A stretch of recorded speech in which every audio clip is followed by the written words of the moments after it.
কোটা সংস্কার আন্দোলনকে কেন্দ্র করে সহিংসতায় নিহতদের স্মরণে সরকার ঘোষিত রাষ্ট্রীয় শোক প্রত্যাখ্যান করেছে বৈষম্য বিরোধী ছাত্র আন্দোলন। 9 দফা দাবি আদায়ে আজ মঙ্গলবার 30 জুলাই একক বা ঐক্যবদ্ধভাবে লাল কাপড় মুখে ও চোখে বেঁধে ছবি তোলা এবং অনলাইনে প্রচার কর্মসূচি ঘোষণা করেছে বৈষম্য বিরোধী ছাত্র আন্দোলন। আন্দোলনের সমন্বয়ক মোহাম্মদ মাহিন সরকার এক সংবাদ বিজ্ঞপ্তিতে এই কর্মসূচির কথা জানান।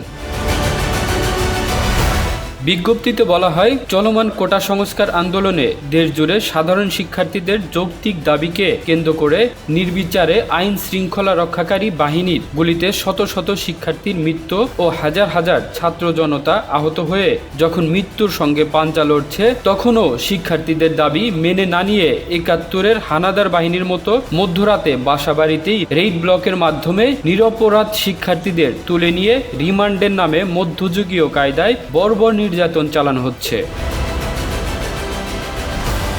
এতে আরও বলা হয়, বর্তমান সরকারের কর্তা ব্যক্তিরা সংকট নিরসনে শিক্ষার্থীদের দাবি মেনে না নিয়ে প্রতিদিনই নির্মমভাবে শিক্ষার্থীদের দমন নিপীড়ন ও মানুষের জীবন থেকে রাষ্ট্রীয় সম্পর্কে অধিক গুরুত্ব দিয়ে সরকারের নিমন্ত্রিত মিডিয়ায় প্রচার করছে এবং মিডিয়ার সামনে দিয়া সরকারের কর্তা ব্যক্তিদের মায়াকান্না প্রচার করছে।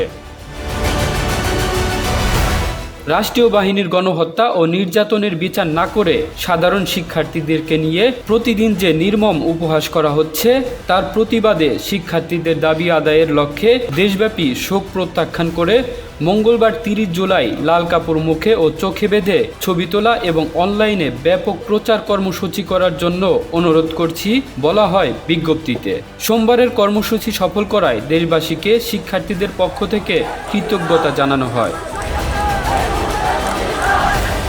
কামরুল ইসলাম, এই বাংলা নিউজ ডেস্ক।